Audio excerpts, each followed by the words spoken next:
kids and all of that. And it was kind of fun. That was my first interaction with people. Sunday there, I had nothing else to do, and I actually made friends with the booth people. And I said, hey, can I be free advertising for you? I'll just stand here all day, and if people get their Stranger Things fix, I'll get to talk to them more and everything. So that kind of got me hooked on interacting. Yeah. And so from that point on, oh, there's a video next if you can play it. This is it in action. I don't know if you can read what it says there.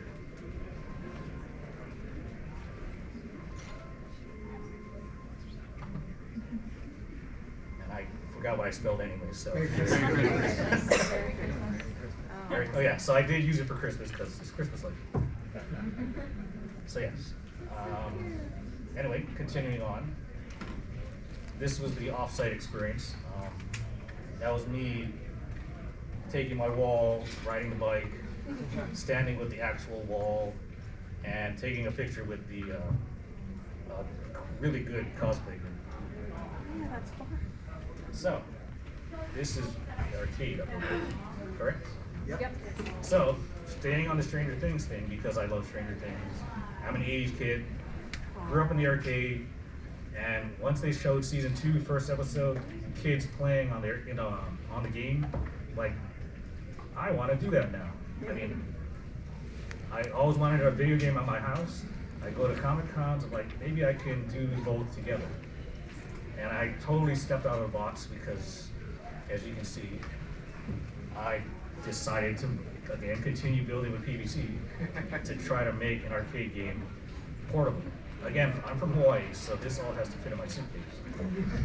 And so there's a little couple pictures of me building the frame, experimenting, all from scratch, just looking at pictures and drawing and stuff. Pictures. I'm on the arcade. I'll go back one. Okay. Yep. The one with the where it says high score at the top left. High score. I'll go back one more. This one. Okay. So because I'm coming from Hawaii, and I was going to roll it around Comic-Con, I had to make it secure. So that was one of the problems. I had no idea how to, because I can't glue it like PVC pipe, because I can't fit it in my suitcase. So I ended up screwing and nutting every single joint on every corner of that thing. And initially, the first time I did it with a hand screwdriver and a socket wrench. And my friends were like, "You're nuts. Go buy a drill and just zzz, zzz, zzz." I'm like, why didn't I think of that? Can I just ask real quick, is anyone traveling from out of state and had to deal with packing a huge costume? Is there any tricks or anything that anybody else has found? Yeah, just as a real shout out. Oh, I have, to fill tails with some costumes, I use inflatable things that are about the right size, and I just inflate them. Using something inflatable, that's a great tip. Can I ask anybody else, just one more tip in the back? With the PVC pipe, especially for like when you're trying to make long objects out of it. Yep. If you go to Home Depot, they have the couplings like he has where the pipe fits inside the coupling. But online you can order where the coupling fits inside of it and it looks like one contiguous piece. So then you can wrap that in like, if you like for wood, I've done it a few times, I'll get like wood grain duct tape and I'll come back and I'll put it all together and I'll wrap the staff up together. And so then you have a really long staff that looks like a piece of wood. Throw back to the previous answer where duct tape is the solution to everything. It's a good callback. All right. Thank you. Thank you for all the suggestions. Next. So, again, making an arcade, you gotta have the screen, you gotta have the sides and the marquee and everything. So this was the biggest part of my arcade was a plexiglass screen, and I used a tablet with an emulator running MAME. The game was, everybody remember Dragon's Lair? That was the game they played. Everybody still hates it, I think. So luckily somebody emulated the game. I just more or less threw it on the computer and ran it. And I powered it with one of those batteries down there you see. But yeah, so to make the sides, again, I can't just make wood or cardboard. So my friend was like, hey, just make it out of banner material. He designed it for me. I got the local print shop to do it. I rolled it up and it fit perfectly in my suitcase. Next slide. That's the banner material? Yeah, there's the banner material there. I had a Bluetooth joystick, so there was no wiring involved. I just had to power the tablet, and that was it more or less. So this is my, again, this is me traveling. That's my suitcase. That's my bed, I think. And that's me sitting on the floor of New York Comic Con building it with a drill. So maybe it took an hour to build. Nobody bothered me, but they kind of looked at me funny, like, what is he doing in the corner?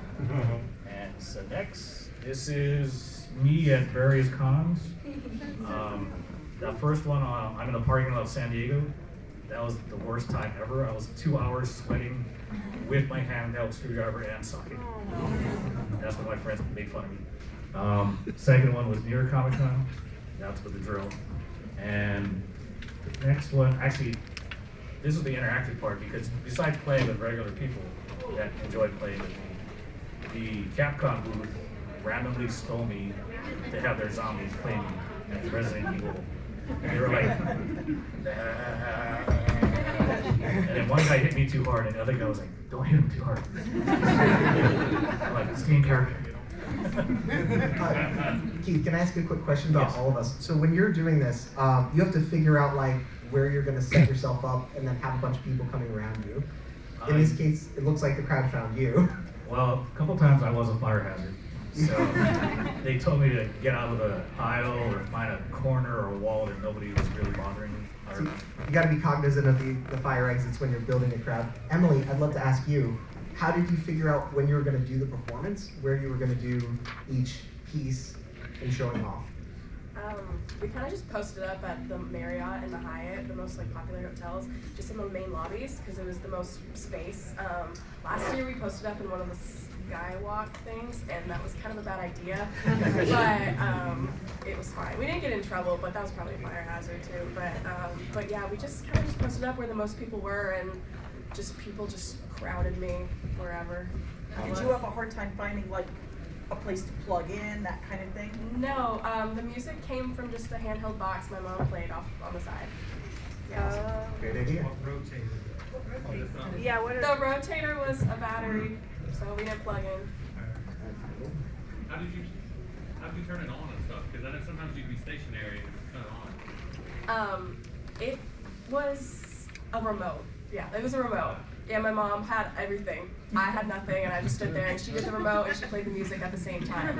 Is your mom here right now? Yeah, she's in the front row. Let's shout her out. Yay!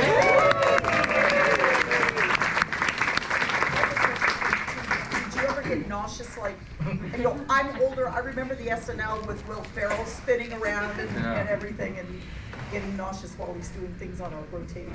No, it was slow enough. I didn't get nauseous. It was the first like hour that I first did it. I was wearing heels, and that was way more painful. And I was like not sturdy, but I didn't get really dizzy. And those heels came off quick, and I just stayed with flats for the rest of the times. I gotta say also is one more thing, when someone like you're carrying around a 45-pound library, Crocs is like, I'm not gonna cosplay shoes. I'm gonna go the full distance and carry around something super heavy. I'm gonna wear super comfortable shoes to be standing and walking around with people all day. Yeah. All right, Keith.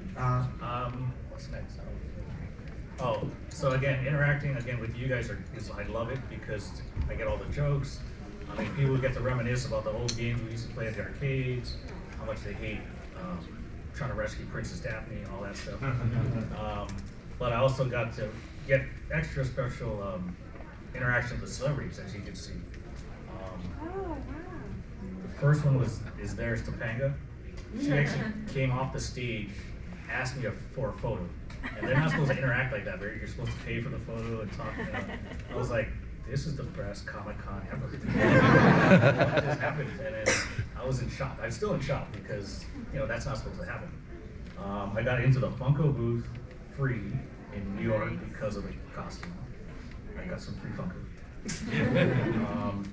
I think that's Kevin Smith, right? Yeah. Yes, Kevin Smith, also in New York. I mean, I paid for that photo, but he signed my cosplay for free. Next picture. So again, thank you to Steve here, my friend. This is pictures from last year's Comic-Con and all the interaction with the Walk of Fame. Again, who can turn down a nice autograph picture with a celebrity, and a lot of them there. Some big one in the middle there. Mei Na Wen was here. Anybody meet her last year? Keith, tell them a story about Chun-Li playing herself on your arcade, bro. Okay, so yay, he played me last year too. Anyway, so she had a long line. We went to get her autograph, and she's like, "I want to play you, but I gotta go to a panel. Come back later." So came back later with Steve, and her co-star was Brent Dalton from S.H.I.E.L.D., I think. And so there was nobody there about 5:30ish. I came back. She actually came to me. She was like, "Hey, can you reset the game?" Because it was 2 other random characters. She said, "I want to be Chun-Li and I want to beat his butt." So they both jumped on, and of course, Chun-Li won. And she just couldn't stop bragging. But also, I got a free autograph and a free photo. So it was cool because, again, she got to reminisce about her old movie she did, I don't know, 20-something years ago probably, as Chun-Li. I got to interact with them. Yeah, it's just, interacting is fun. I know that's why most people do cosplay, because they're a fan of that particular TV show or anime or anything. And that's why we're all here, right? Comic-Con is all about fun and meeting new people. Ooh, yeah. So is Dragon Con. Can we go through a little faster for the next one so we get time to do the interactions? What is that? Maladorian. Oh, so you can quickly go through it, but that's my current cosplay. 80s kid, Nintendo, Duck Hunt, who doesn't like it? So I figured, make it portable. I didn't do the programming or anything. It's a popular game, so somebody